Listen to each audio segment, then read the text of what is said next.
balik deui ka topik anu podcast tadi meureun ya. Jadi memang ya karena memang podcastnya itu sudah ada tema-tema tertentu, teh ya udah akhirnya go on lah itu pas lagi Covid. Awalnya tuh kan karena memang ngelihat sering nonton podcast orang teh. Ya.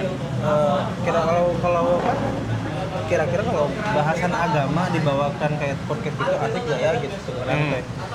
Nah, ya udahlah akhirnya cobalah gitulah haula bikin itu awalnya di aplikasi apa ya namanya tuh Anchor dulu betul awal di Anchor udah ke Anchor kalau suara doang kayaknya kurang gitu kan kurang ini ya udah akhirnya inisiatif lah pakai Zoom atau Zoom kayak gitu udahlah Zoom jalan setahun 2 tahun dari 2021 berarti nya sampai sekarang cuman sekarang teh udah agak turun karena memang kesibukan sebagai wali kelas akhir Kelas berapa emang? kelas 6 terakhir kelas 6 Wali kelas 6. iya wali kelas 6 sekarang Banin atau Banat? Banin Berarti angkatan Nasiripki dong? iya si Kip Adika lagi nguruskan nilai kayak gitulah buat mereka ke kampus nanti jadi ini ya alhamdulillah dapat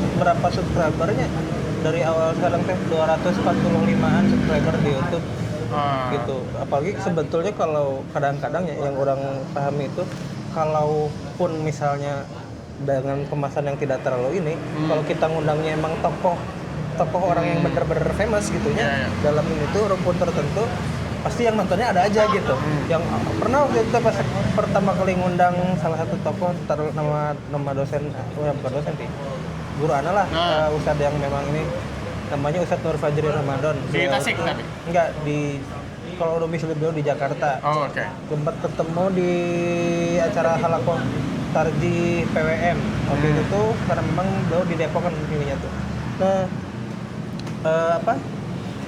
pas beliau ngisi pertama kali itu karena 250 views langsung yang nonton YouTube deh lumayan lah atau pas waktu itu sempat ngundang teman yang alumni Azhar Azhar teh ya biasanya banyak ada namanya tuh nggak teman pas di PUTM berarti bukan teman pas di PUTM jadi memang kenal lumayan juga itu nulis sekarang itu di Facebook geningnya sama itu nembal oke kebetulan memang kenal dari Facebook juga awalnya teh gitu cuman pindah karena memang beliau tuh aktif di PCIM Mesir gitu kan follow akhirnya komunikasi pindah ke WA gitu kan sempat ngundang gitu ngundang ke ini kalau yang satu lagi memang alumni Mualimin terus juga ada yang tadi awalnya dari interaksi Facebook gitu pindah ke WA karena memang merasa butuh lah ngundang beliau ke podcast gitu gimana cara Ahi menemukan rasa penasaran sehingga menjadi pertanyaan ke orang-orang tersebut dari mana gimana cara numbuhin orang juga penasaran aja ngobrolnya si ieu tah oh gitu ya kalau ini sih pertama lihat dari ini engagement postingan itu. Engagement postingan. Berarti dianalisis dari engagement juga akun mereka dulu gitu. Akun mereka. Terus juga memang isinya juga was. Ada yang memang engagement besar tapi kalau topiknya kosong ya enggak usah diundang juga tetap. Tapi lihat ininya juga bobot ininya lah. Terus juga track rekor mereka di komunitasnya gitu. Nah, kebetulan yang kemarin diundang itu memang orang-orang yang contoh kayak ngisi di lembaga dakwah gitu atau kayak apa ya kursusan yang di Mesir kayak buat lembaga dakwah ngaji atau apa jadi sehingga kayaknya bagus nih gitu tentunya ada komunitas namanya Abdu Studies Abdu Studies ini di Mesir ini dia kayak ngepelajarin tentang Muhammad Abdu atau tokoh-tokoh Muhammadiyah yang berpengaruh di Mesir lah ya gitu ya nah ini jadi ngebahas itu nah kebetulan salah satu narasumber waktu itu yang diundang ke podcastnya adalah penggagas ataupun tokoh yang memang memperakar saya adanya Abdul Studies itu atau pengurusnya lah kita sebutnya. Itu dia di sana atau di sini di Indo? Kalau sekarang yang satu udah beres, sekarang mah pulang di rumah di Bondowoso kalau nggak salah. Yang satu lagi aktif di Mesir sekarang lagi lanjut studi S2 kalau nggak salah ngambil jurusan filsafatnya apa lagi. Nah, biasanya aing nge-approach mendekati mereka caranya kumaha? Caranya gimana gitu supaya kan orang we kalau mau mengundang orang itu kadang ngukur ya. Si ini teh emang mau diwawancara atau enggak? Ya, benar. Soalnya kalau misalnya orang lihat, kalau kelihatan dia nggak mau, berarti nggak mau ketika udah minta, terus dia nggak mau gini. Oh ya, iya. Takut jadi canggung atau apa. Nah, Ais sendiri menentukan bahwa mending coba aja dulu atau ada kalkulasi dulu sebelumnya gitu bahwa kayaknya si ini mau deh diajak gitu. Ada beberapa ini ya, maksudnya teh orang yang ngebaca orang-orang gitu dulu juga. Atau misalnya teh kalau memang orang kayak tokoh gitu, tokoh dalam misal dalam dunia adab, dalam dunia fikih gitu kan, orang teh coba mengenalkan diri dulu, orang dari PUTM gimana gitu kan. Ketika udah kenal dari PUTM kan udah ada engagement nih, oh butuh PUTM gitu kan. Nah, barulah dari situ kalau kita sekalian dakwah, kita undang gitu. Kira-kira ngobrolin ini di podcast bisa nggak? Tapi orang kan pakai disclaimer gitu. Podcast kita masih rintisan nih, Ustaz gitu kan. Iya. Mohon apa?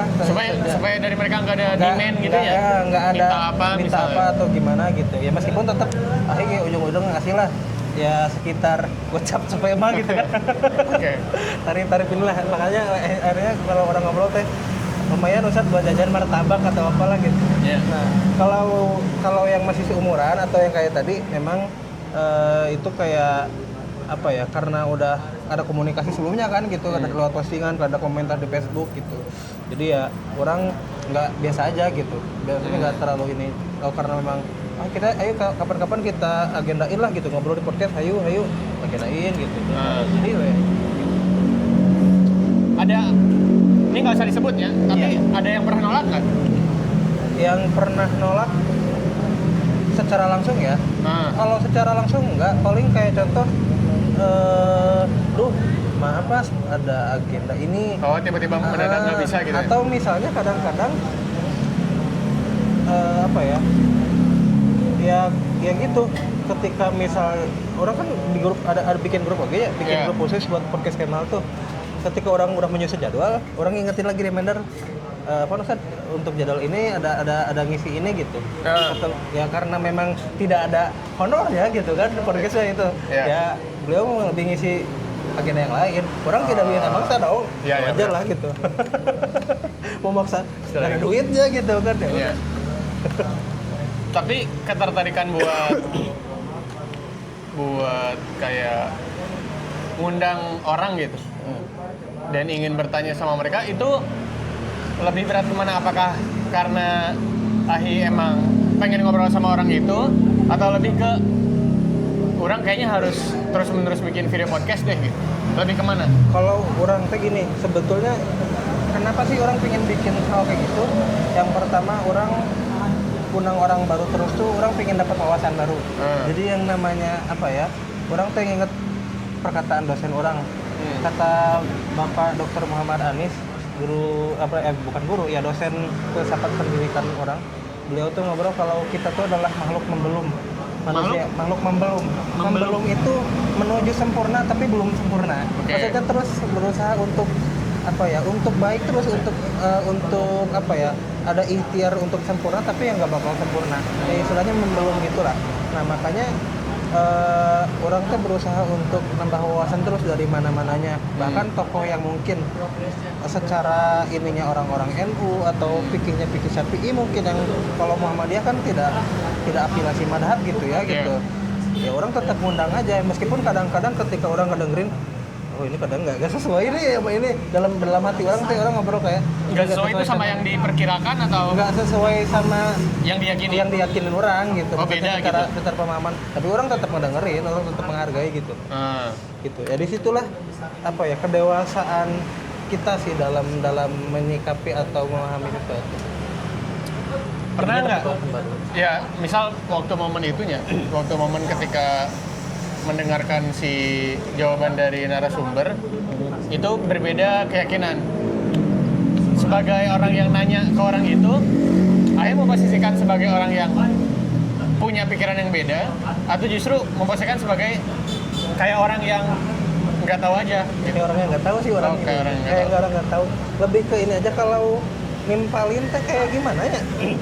Bisa aja sih, cuman orang memposisikan ketika orang jadi moderator, orang kayak orang yang lagi belajar lagi aja. Jadi kesana tuh kayak oh ya masya Allah, ya betul Sat. Memang kadang orang nggak ngerespon lagi gitu. Kadang-kadang kayak nambahin dari POP yang lain gitu kan. Kalau ini tuh, tapi ya lebih banyaknya orang kayak ngedengerin aja. Gitu. Nggak pernah ini pernah nggak di satu momen justru Ahi yang ditanya dalam satu episode misal Ahi udah nanya sudut pandang orang tersebut terkait isu tertentu, tapi tiba-tiba kalau menurutmu gimana Mal? Pernah. Kalau itu mah pas sama dosen orang yang satu lagi, nah itu tuh ngebahas masalah tantangan dakwah digital itu orang ingat lah. Cuma kebetulan beliau tuh dosen ilmu komunikasi kan. Nah anaknya mudir PUTM itu. Oke. Anaknya kiai, tapi beliau jadi beda jalur lah. Iya, terus ya gitu sempat ditanya kalau menurutku gimana. Pokoknya itu podcast yang waktu itu teh bener-bener TikTok ya gitu jalan. Ya. Gitu. Menjawabnya emang menjawab secara otentik atau menyesuaikan dengan si narasumber? Menjawab dengan otentik. Sesuai dengan yang diyakini berarti. Iya, tapi memang kadang-kadang kalau yang bukan yang tadinya, kalau misalnya dengan yang subtema tadi, kurang saya udah nyiapin pertanyaan-pertanyaannya gini aja. Contoh misalnya tema kita ngebahas masalah Ghazwatul Fikr atau perang pemikiran. Okay. Nah, perang pemikiran teh apa aja misalnya sebab terjadinya, kira-kira faktor-faktor apa aja itu orang udah nyiapin gitu pertanyaan-pertanyaan itu teh. Nah, pertanyaan itu kan orang jamin Ahi bisa cari sendiri kan. Maksudnya nggak usah dari orang itu. Nah, kenapa memilih untuk nanya ke orang? Nah, daripada cari sendiri gitu. Apa ya? Lebih beda aja sih Was. Lebih beda. Terus juga memang orang ingat pesannya Habib Ja'far. Jadi belajar melatih diri untuk mendengar pendapat orang lain. Itu yang memang kita kan susah ya. Maksudnya tuh hari ngobrol mah, bener orang tuh bisa gitu. Tapi kan untuk mendengarkan orang lain teh belum tentu mendengarkan berjam-jam tuh. Orang pernah pas lagi podcast udah berapa 40 menit atau 50 menit yang emang agak bentar ya. Tuh yang ngisi podcast kadang-kadang mungkin agak monoton.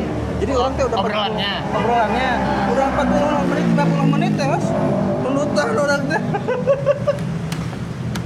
Itu gimana tuh? Apakah terus berusaha untuk menghargai si narasumber atau pernah kayak mengkonfrontasi sekedar kayak berusaha membuat obrolannya lebih seru gitu?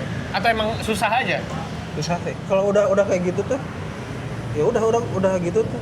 Udah gitu lagi.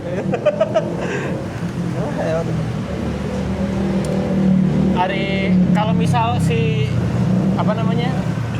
pertanyaan-pertanyaan itu kan pasti timbul dari rasa penasaran ya. Betul. Nah, Ahi lebih memposisikan penasaran ke sesuatu yang Ahi pengen tahu dari pengetahuan Ahi sebelumnya, atau justru lebih penasaran untuk pengen langsung dengar pendapat dia gitu. Itu kan dua hal yang beda. Biasanya orang kalau misalnya nanya orang lain, itu kadang orang memang mengosongkan pengetahuan orang dulu tentang sesuatu supaya orang tidak berekspektasi nih terhadap jawaban-jawaban dia. Jadi nanti bisa dieksplor. Nah, yang orang takutnya kalau misalnya nyusun pertanyaan itu orang pengennya sih si pertanyaan itu jadi kaidah baku yang harus ditanyakan atau justru jadi panduan aja? Jadi panduan aja sebetulnya. Karena memang gini, ketika memang orang kan ketika ngundangnya tadi lagi. Nah, orang ngundang teh kan orang ngebaca dulu tokohnya teh dia pakarnya atau ekspertnya dalam bidang apa. Misalnya kalau dalam bidang adab ya atau misal pemikiran Islam, nah, orang tuh ngasih beberapa kayak subtema gitu kayak ini atau misalnya yang terakhir tuh kembali kepada pemateri gitu. Jadi sehingga pemateri bisa lebih leluasa ininya. Barulah dari ketika pemateri sudah milih subtopik yang memang dari mereka sendiri gitunya, orang dia nyiapin pertanyaan-pertanyaannya gitu. Tapi itu sebagai kayak oh ini yang kemudian bakal orang tanyain itu, seenggaknya nggak apa ya, nggak ngawang gitu ya, nggak close lah gitu ininya tuh. Tetap ada rambu-rambunya. Oh ini habis ini nanya ini. Gitu. Oke, itu masalah podcast. Terus yang selanjutnya, orang tuh selalu penasaran sama orang yang memilih untuk mengajar. Iya betul. Nah, apalagi yang Ahi lakukan kan mengajar di satu instansi yang alma mater kita juga gitu. Yes. Nah, orang tuh selalu melihat bahwa kalau orang pribadi ya, jangankan di sekolah SMP SMA, orang kan sempat jadi asdos ya di kampus. Ngelihat ruangan yang dulunya diisi oleh kita sebagai mahasiswa mungkin waktu itu, terus sekarang diisi oleh orang lain, itu justru ada bukan rasa kesalnya apa ya, sedih sih. Kayak dulu orang di sana dengan teman-teman, terus sekarang orang sendiri melihat orang lain di sana dengan tanpa teman orang ada di sana gitu.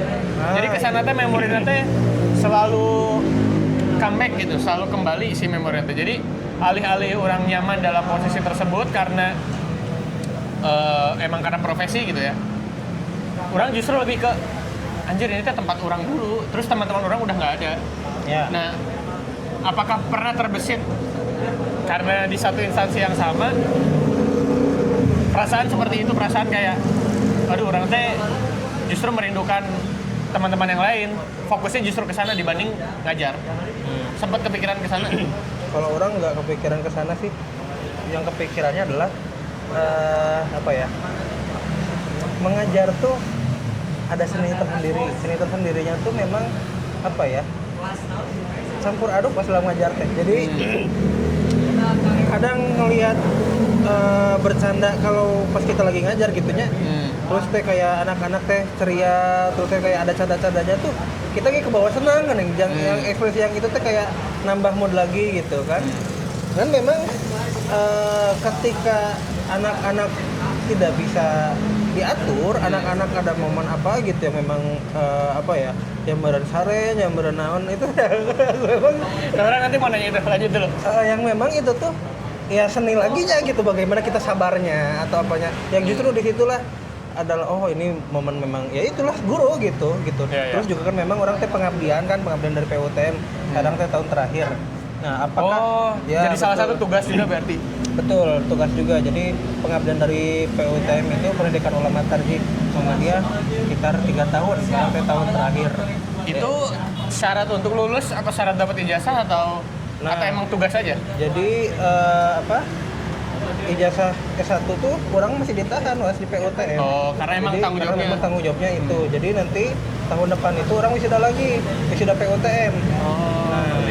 Jadi dapat ijazah PUTM, dapat ijazah UMY, dikasihin secara ini. Di UMY itu pendidikan atau PAI kemarin. Oh, pendidikan agama Jadi Islam. kemarin kan 3 tahun di PUTM-nya. Setahun terakhir pas ngurusin skripsi baru turun ke kampus. Dan memang kelasnya juga kelas yang PUTM teh beda sama kelas yang reguler. Iya, gitu, kebayang. Gitu. Nah, itu terkait murid ya. Jadi kan dulu tuh orang ada momen di mana orang diajar sama orang tua sendiri. Iya. Karena orang tua orang kan guru ya. Iya. Orang nggak tahu ya, di belahan dunia lain ada nggak sih yang nyaman orang tuanya jadi guru dan dia jadi murid di satu kelas yang sama? Seingat orang nggak ada yang nyaman. Orang aja nggak nyaman. Karena ada bukan batas ya, apa ya? Jadi kita tuh bingung memposisikan diri. Ya, betul. Entah sebagai anak atau sebagai murid. Nah, kalau ngajar di satu instansi yang sama, Ayo lebih memposisikan diri sebagai senior yang pernah sekolah dan menjadi kakak tingkat mereka, atau justru orang teh guru gitu kan? Nah, kalau orang profesional sih ini maksudnya profesional di sini adalah kalau misalnya orang ngajar ya orang sebagai guru gitu. Orang sebagai guru yang memang tentu juga ketika ngajar laki-laki perempuan bedanya. Oke. Nah, kalau ngajar laki-laki orang mungkin adalah model-model guru POC yang dimana ketika ada yang tidur atau apalah. Nah, kalau ngajar perempuan beda lagi. Ngajar perempuan tuh kayak Ustaz. Cerita dulu. Wah, orang kedengerin dulu. Orang bisa kayak iya ya gimana ngedengerin dulu. Nah, itu tuh yang memang maksud orang itu seni yang mungkin tidak terbayarkan oleh orang lain tuh gak bakal tahu tuh itu gitu. Iya. Nah, justru yang di situ yang orang merasa ini ya ngajar teh gitu. Dan alhamdulillah orang kan ngajar dari 2021 pas Covid ya. Bahkan angkatannya 2 tahun sehabis orang ada julpanya. Nah itu tuh udah keajar sama orang. Oh iya? Iya. Karena di Julpa lulusnya 2021. Betul. Jadi 2020 kan 2020 teh Covid. Terus? Nah, pas tengah semester atau itu tuh orang tuh dipulangin ke rumah. Orang sempat ngabdi di Amanah waktu itu gitu kan. Sambil kuliah berarti? Sambil kuliah gitu. Bahkan waktu itu ada orang ngajak teman orang lah gitu ke Amanah teh gitu. Sampai bahasan adalah PUTM kampus 4 atau berapa gitu. Karena banyak ada 3 orang atau yang daring di sana tuh gitu. Ya. Nah, ya gitu. Dari sana tuh udah ini. Berarti orang udah ngajar sekitar 4 dari tahun. angkatan 18 ya sampai ini. Ya udah 4 tahun 5 tahunan lah. Sampai kadang-kadang tuh pas kemarin sempet ada alumni kan ke mana nyapa Ustadz. Nah, siapa ya? Orang tuh lupa lagi. Oh, oke. Saking udah banyaknya. Udah gitu siapa ya? Oh, siapa ya namanya ya? Iya Ustadz gitu. Kuliah di mana? Di UPI Tasik kita. Oh, iya. Jadi orang berarti udah lama yang ngajar coba orang teh gitu. Yeah. Nah itu, terus kalau ngelihat kan kita nakal ya, bukan kita sih, orang lah. Udah kan nakal, terus Ai kan dulu udah pasti pernah sekolah di pesantren juga kan? Iya. Nah, memposisikan diri ketika ada katakanlah anak didik yang nakal misalnya, melakukan pelanggaran atau bertindak sebagai sesuatu yang nakal, dan Ahi tahu gitu. Dulu Ahi juga sempat ngalamin itu. Nah, Ahi memposisikan diri sebagai merasa bahwa belum pernah punya pengalaman seperti itu di masa dahulu, atau justru memposisikan diri sebagai orang tahu alasan mana nakal apa. Jadi cenderung orang-orang yang nakal tuh sulit untuk berkelit gini, sulit untuk contoh gini deh. Misal dia teh tidur di kelas misalnya. Nah, kita kan tahu ya bahwa dulu kita tahu kenapa orang tidur di kelas. Iya, betul. Nah, pendekatannya lebih ke pokoknya ente harus bangun, atau justru orang tahu kenapa ente tidur. Sebetulnya kalau alasan orang tahu, tapi orang lebih ke yang lebih pokoknya nggak mau harus bangun gitu. Mau nggak mau harus bangun. Memang kan guru modelnya beda-beda ya. Yeah. Termasuk memang ada yang pendekatannya seperti itu, ada yang tidur antam modal apa namanya, modal Pak Ehsan ya. Iya benar, didiemin aja. Diem. Orang yang memang kudu bangun gitu teh. Tapi orang teh Pak, kenapa orang seperti itu? Karena memang yang namanya apa ya? Kan orang kebetulan ngajarin kitab gundul ya. Memahami kitab gundulnya aja kan udah butuh pemahaman tersendiri kan, butuh effort lagi gitu. Iya, benar. Sementara anak-anak di kita gitu kan untuk memahami aja udah masih sulit gitu. Boy ya jangan tidur maksudnya orang teh gitu. Sok silakan belajar dengan benar-benar gitu. Mana mah bahasa gampang nanya, mana mah hanya tinggal mendengarkan saja dan tinggal menulis gitu atau ngalagan orang tinggal menjelaskan gitu kan. Mana tinggal nyatet aja gitu, tidak perlu harus apa ya berusaha untuk memahami teks per teksnya dan sebagainya macamnya. Atau kadang-kadang kemarin kayak orang suka ada gedeg, ada beberapa guru yang ngobrol, cenah antum mah cenah modelnya ceramah lainnya. Orang teh yang ngobrol, sok ente ngajar kitab gundul, bagaimana ya kitab gundul ini? Karena muatan materi bisa aja merubah metode ajar. Betul, enggak. Kalau misalnya kitab gundul teh, bagaimana sih kita ingin dieksplorasinya, sulit gitu. Kecuali memang materi sudah selesai, barulah kita bikin kreasi lain. Nah itu yang baru bisa mungkin. Contoh kayak kemarin orang bikin kayak apa? Silahkan kayak kalian bikin kreasi, bikin kayak peta konsep atau apa. Itu kan di luar ini ya. Kalau misalnya untuk memahami apa ya, membikin kitab gundul jadi kreatif itu kan sulit karena memang benda mati. Kalau guru-guru yang lain kan contoh kayak conversation.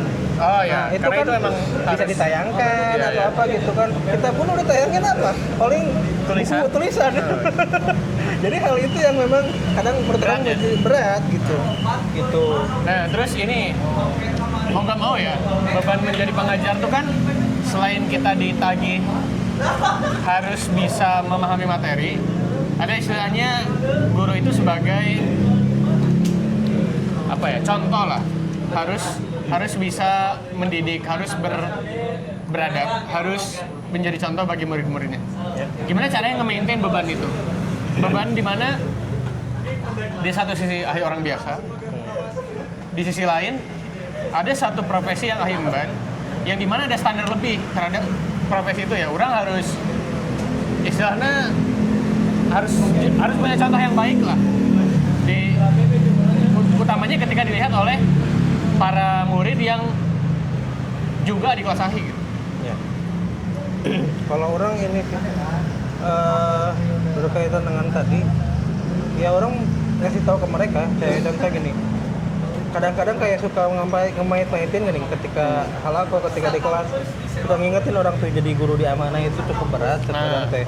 Mereka tuh sudah punya tanggungan yang luar biasa, yang orang yang sudah menikah, tanggungan dengan keluarganya, anak-anak dan sebagainya macamnya. Yang jomblo cek orang teh mungkin persiapan untuk menikah dan sebagainya macamnya. Sok cek orang teh mudah-mudahkan tugas mereka, kalian jangan tidur, jangan apa dan sebagainya. Orang suka ngingetin ke mereka gitu. Nah, makanya orang suka ngingetin hal itu. Nah, berkaitan dengan suri tauladan, orang nggak terlalu ini sih, gini apa ya? Kadang-kadang juga orang memahamkan ke mereka, jadi ketika mereka nuntut suri tauladan banget, ya mereka udah paham gitu. Udah beban guru-guru juga udah berat nih, makanya kita ayolah kita nggak perlu harus nuntut bagaimana banget, meskipun memang kadang-kadang tetap aja adalah satu dua yang ini tuh yang masih belum paham. Memang itu PR di kita ya, PR di dalam lah gitu, bagaimana mengubah mindset itu. Orangnya kemarin ketika ini saya bikin cerita ke yang lain ya, ke PUTM, ketika di sana tuh adalah yang kan ada musyrif juga ya, musyrif penjaga kamar, bukan penjaga kamar, jadi musyrif di sini perantaunya itu kayak pamongnya orang ataupun walinya, mentor. Wali kelas atau pembimbing lah ya, mana. Nah, jadi di sana tewas di PUTM teh Ahi atau bisa lama belajar di sana nggak pernah nuntut kayak di amanah bareng bahasa pawas atau di amanah mah kita tuh kayak pusatnya juga nggak ini, kenapa nggak ini kan gitu ya. Dulu kayak saja juga ke masjid, kita nggak ke masjid. Nah, mindset itu tuh orang nggak ada was, karena memang lingkungan yang berbeda mungkin ya, karena memang waktu di sana, waktu di PUTM memang karena lingkungannya benar-benar apa ya, bahasanya tuh ya memang sudah dibentuk untuk desain yang baik, lingkungan yang soleh, sehingga mindset seperti itu tuh toksik itu tuh udah gak ada lah gitu. Jadi udah itu gitu. Jadi ketika musyrifnya ada urusan atau apa, kita nggak perlu mau cari tahu, nggak perlu apa. Nah, hal itu yang berusaha orang untuk ambil dan orang pindahkan ke amanah, meskipun memang masih proses untuk hal itu gitu. Nah, selain itunya, orang juga salut ke pengajar tenaga pendidik yang di pondok tuh, karena selain dia punya tanggung jawab untuk mengajar, dia juga punya tanggung jawab untuk mengasuh. Betul. Nah, tanggung jawab pengasuhan tuh kan berat ya. Berat tuh dalam artian gini. Ini bukan berarti bukan berarti hanya tugas orang tua dalam mengasuh dan mendidik. Nah, tapi bukan berarti juga si pendidik yang ada di pondok tuh punya bisa diberikan standar yang sama lah pengasuhannya, karena kan kalau di pondok mah kolosal ya. Banyak banget gitu yang harus diurus. Tapi justru yang orang tertarik adalah gimana cara Ahi memaintain hubungan dengan orang tua. Itu kan sulit ya menurut orang. Karena kadang kita tuh harus bisa memposisikan diri satu sebagai orang yang punya otoritas, sebagai pendidik, sebagai pembina. Tapi di sisi lain kita juga sebagai orang yang dipercaya oleh orang tua yang ada di rumah. Nah, gimana cara nge-maintain hubungan itu supaya karena misal anaknya nakal, tapi hubungan sama orang tuanya itu kan kita nggak bisa tiba-tiba acuh tak acuh dan tidak peduli gitu. Kadang gaya komunikasinya harus diatur. Nah, orang penasaran gimana cara nge-maintain supaya orang tua tuh tetap percaya bahwa lembaga yang ia jadikan sebagai tempat belajar bagi anaknya itu adalah tempat yang tepat. Kalau orang, alhamdulillah ya, sejauh pengalaman ini teh orang tua ya percaya bagaimana cara menaruh kepercayaan orang yang menjalin komunikasi sama mereka. Jadi menjalin komunikasi itu benar-benar ini, ketika anak mau komunikasi atau belum sampai dia orang berusaha untuk ngasih mereka kesempatan untuk chat atau apa gitu ya. Nah, ketika misalnya HP-nya masih di orang, mereka apa orang tuanya ngechat, nanti orang langsung ngebalas ke orang satu, baik ibu atau bapak nanti saya sampaikan ke anaknya gitu. Udah aja itu tuh. Nah ya udah dengan komunikasi yang rajin gitu atau apa, atau kadang-kadang kayak orang tua ngebalas status gitu kan, orang ngebalas dengan ini, jadi ada trusting akhirnya ke kita tuh gitu. Dan memang kalau yang orang pahami adalah orang tua tuh ketika anak tahu kabar anaknya betah nyaman di pesantren itu tuh ya pasti bakal percaya. Atau kayak misalnya kemarin ada yang ulang tahun makan-makan gitu kan, kebetulan di angkatan yang sekarang tuh sering tuh ngadain makan-makan bareng, makan lajatoh lah, makan apa, orang tuh sering motoin ke badan ibu atau ini ulang tahunnya siapa, nah langsung lah dari situ tuh, atau anak bimbingan orang ya, orang tuh ngefotoin di grup gitu kan, hatur nuhun ibu sekian gitu ya, terima kasih udah ngadiain apa gitu kan anak-anaknya, langsung lah orang tua yang lain tuh ngikut hatur nuhun ibu-ibu gitu. Jadi ya jalan kan komunikasi teh gitu kan, dari situlah oh ya orang tua tuh ini gitu maksudnya teh seneng lah gitu klasik ya. Ini orang rada nyerempet ke yang lagi rame ya, tentang kesan terhadap feodalisme di pesantren. Oke. Nah, kalau orang ya nggak tahu sih. Kalau orang tidak mau berusaha mencari kontra narasi bahwa di pesantren tidak ada feodalisme, tidak ada otoritas, tidak ada ketimpangan pengaruh antara pendidik dengan santrinya. Orang nggak mau mendiskusikan di sana, karena orang percaya bahwa mau dimanapun itu pasti ada. Terserah kita mau ngeklaim bahwa itu sebagai bentuk feodalisme atau pakai bahasa yang lain. Jadi orang nggak dalam kapasitas yang pengen bilang bahwa nggak ada feodalisme di pesantren atau justru ada banget nih. Nah, orang justru pengen,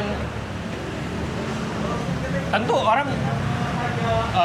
yang berprotes kan bakal bilang bahwa tapi kan nggak semua pesantren seperti itu, memang betul nggak semua gitu. Tapi dalam kesan tertentu itu jadi stigma atau skeptisisme yang menyebar. Jadi seakan-akan semua pondok itu seperti itu.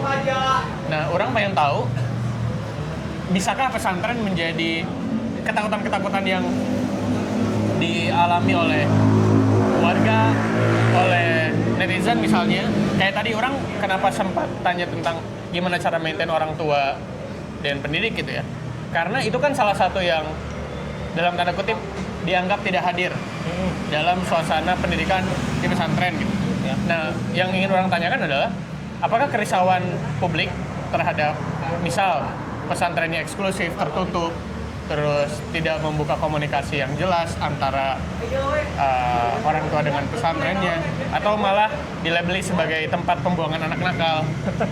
Nah, gimana caranya, atau apakah sekarang ketakutan atau kecemasan tersebut tuh masih dianggap sebagai sesuatu yang harus diterima, atau justru dari AI sendiri itu adalah sesuatu yang bisa diselesaikan, bukan berarti pesantrennya harus bubar gitu.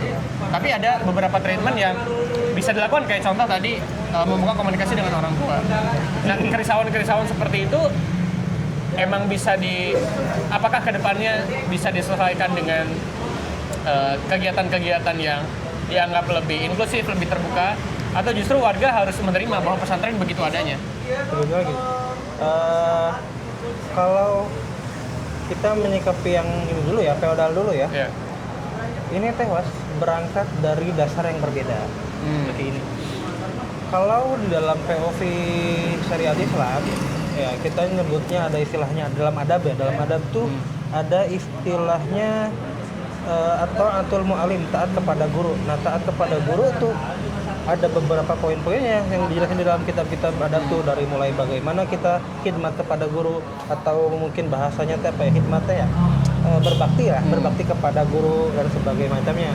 Nah, ketika kita membantu guru, ketika kita, atau mungkin yang kemarin disoroti adalah mengecor masjidnya atau ngebantu hal kayak gitu, itu adalah bagaimana khidmat kita sebagai santri atau sebagai muta'alim ke guru dan ke pesantren, sehingga kita mendapatkan berkah dan pahala.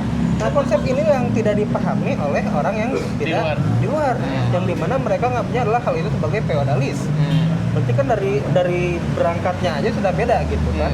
Maka ya dari itulah sehingga tidak akan ketemu nih dua kubu ini teh gitu, karena memang tidak dari dasarnya pun sudah berbeda gitu. Yang satu mah menganggapnya feodalis, yang satu ini. Tapi memang terlepas dari itu, tradisi unggah-ungguh atau sopan santun tata krama yang di pesantren sekian, ya banyak pesantren, ya orang termasuk orang yang tidak setuju ya, dan beberapa karena memang di pesantren Muhammadiyah ataupun di kita lah Kawas juga ngalamin kan tidak sampai seperti itu kepada gurunya gitu. Ada ta'zimul mu'alim, kita hormat kepada guru ya cukup salim saja lah, atau lah mungkin kalau perlu membungkukkan badannya sedikit lah gitu, kayak nyuwun sewu saja, tidak perlu harus kayak jalan bebek atau kayak gitu ya. Nah itu yang memang terlalu over sih menurut orang. Nah itu terus kalau misalnya apakah itu tadi yang dengan menjalin komunikasi bisa menjawab gak gitu. Orang rasa ketika orang tua merasa output dari anaknya bagus gitu ya, nah maka hal itu sudah terjawab sih. Nanti ketika gini, kenapa sih pesantren, kita ambilnya Gontor lah, Gontor sudah 100 tahun. Tentu Gontor juga punya fenomena tersendiri, masalah-masalah sendiri. Tapi kenapa tetap ada kepercayaan? Karena sudah ada output yang jelas, bukti yang konkret dari mulai orang-orang alumni sana yang berkontribusi untuk negara, terus juga berkontribusi untuk ormas dan sebagainya macamnya. Nah termasuk juga kita, kalau misalnya kita bisa menghasilkan output yang bagus, kepercayaan yang bagus, baik itu komunikasi dan sebagainya macamnya, maka ya akhirnya kepercayaan trusting gitu dari orang tua. Yang makanya kalau lah misalnya dari orang tuh kadang-kadang suka ngebikin sistem sendiri. Contoh misalnya gini, di bimbingan tuh sekarang lagi fokus tahfidz ya, sebetulnya tuh paginya subuh teh ngahafal setoran, maghribnya murojaah. Dan itu setiap hari siklus yang mengulang sampai anak-anak akhirnya teh curhat dan dampaknya di KBM sampai hafalan terus. Dan orang inisiatif daripada seperti itu, orang perlu ada momen tertentu nih yang memang buat sharing. Akhirnya orang dibikin kayak kurikulum sendiri. Contoh misalnya untuk Senin malam, Selasa malam itu untuk murojaah, misalnya murojaah hafalan. Baru Rabunya kita ngebahas fikih, Kamisnya ngebahas adab, Jumatnya baru sharing atau apa. Jadi orang ngedesain kayak gitu. Baru subuhnya kayak yang hafalan full. Nah ketika ada momen-momen seperti itu ngobrol, nah anak teh kan anak dapat wawasan juga, terus juga anak dapat anak tuh berarti kritis juga. Oh ternyata tahu wawasan ini, dia bisa nanya gitu kan, yang dimana ketika di kelas mungkin dia sungkan atau apa. Terus anak juga bisa dapat momen buat sharing yang dimana ketika di bimbingan yang lain itu tidak dapat. Itu jadi kan itulah. Jadi kita bisa mendesain sendiri lah gitu. Intinya kalau yang tadi bagaimana kita bisa benar-benar menciptakan hal-hal yang benar-benar terdesain ya mungkin ya manage lah, balik lagi ke manage biar hasilnya yang bagus gitu. Ketika isu feodalisme pesantren dan lain-lain rame, itu kan orang di kampus sering bukan membranding lah. Kalau ada orang nanya SMA mu di mana, orang pasti pondok gitu. Meskipun banyak orang bilang bahwa kok nggak kelihatan sih pondoknya. Nah, orang melihat itu entah positif entah negatif ya. Entah orang tidak terkesan Islami atau apa. Tapi mau nggak mau ya, orang tuh tetap memegang beberapa nilai yang orang akui tumbuh ketika di pondok pesantren gitu. Misal, ya tentulah taat kepada guru mah, tapi yang orang alami ketika di pondok dulu, takzim kepada guru itu bukan sebagai sesuatu yang bukan subordinasi gitu, bukan kayak kita tunduk banget gitu. Orangnya mengakui bahwa dulu di pondok sering ngelawan dalam banyak halnya. Mau itu dalam hal negatif, mau itu dalam hal positif. Pokoknya orang mengakui gitu bahwa orang pernah ada dalam suasana seperti itu. Nah, cuman di sisi lain, keramaian ini tuh orang bingung itu dalam artian gini, ketika ini rame, banyak orang nanya, "Was, pendapat ente gimana nih soal feodalisme di pesantren?" Orang tuh bingung, karena gini, setiap orang selalu memegang kalimat bahasa simpelnya itu pokoknya gini. Orang yang percaya sama kamu itu tidak peduli apa yang kamu omongkan, karena dia akan selalu berprasangka baik. Ya. Nah, sedangkan orang yang tidak peduli sama kamu, dia mau kamu ngomong apapun percuma, karena dia emang dari awalnya nggak peduli gitu. Nah, jadi orang selalu menahan diri. Ini gimana sih cara ngasih tahu ke publik? Apa sih yang orang pikirkan dan menurut orang bagaimana cara menyampaikannya? Nah, karena ketemu sama Ahi Kemal juga, orang tidak mau minta pendapat Ahi kepada orang-orang yang seperti itu. Justru orang pengen nanya gini, gimana cara Ahi menyampaikan ke tenaga pendidikan di pesantren di luar sana dimanapun itu, gimana sih caranya bersikap supaya isu ini tuh tidak hanya bukan bercitra negatif ya, tapi gimana supaya yang baik-baiknya tuh bisa sampai juga ke halayak publik gitu. Kalau misalnya diberi kesempatan untuk ngomong ke semua nih tenaga pendidikan di semua pesantren, kira-kira pesan apa yang mau disampaikan dengan fenomena yang sekarang lagi rame? Berat. Sebenarnya gini, kalau misalnya kita menyikapi yang terjadi sekarang ya, orang gini, kalau ditanya apakah orang pribadi apakah menyalahkan mereka atau tidak, gitu gini, orang tidak bisa menyalahkan mereka untuk menuntut itu karena gini, karena memang ketika di dalam sana itu kan ketika kemarin yang terjadi di tayangan itu ada ujaran kebencian kepada ulama juga ya. Oh iya. Sepakat ya. Nah yang ketika hal itu yang menjadi poin tambahan gitu, pasti meledak bangetnya di sana gitu kan. Nah ya kalau orang pribadi menyatakan hal yang kemarin berusaha untuk memboikot, berusaha untuk membela orang, ya tetap gor aja lah, makanya mempersilakan gitu. Karena itu kenapa? Karena memang hal ini biar tetap terlihat bahwasanya eksistensi pesantren ada gitu. Khawatirnya ketika tidak ada dari orang-orang pesantren yang bersuara, nantinya malah semakin terinjak pesantren itu.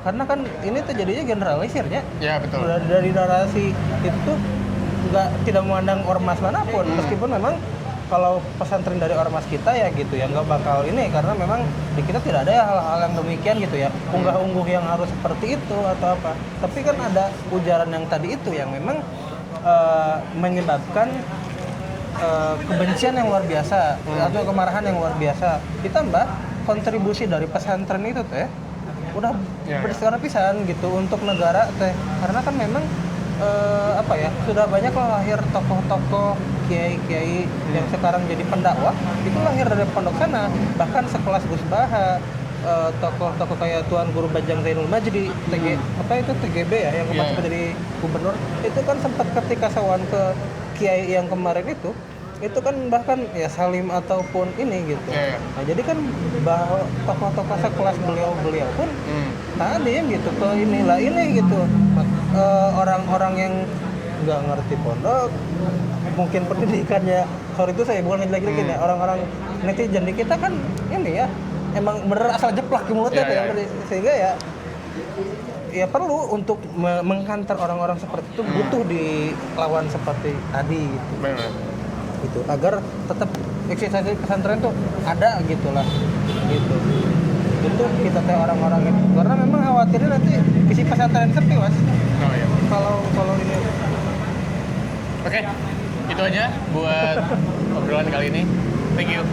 Sampai jumpa di video selanjutnya. Semoga.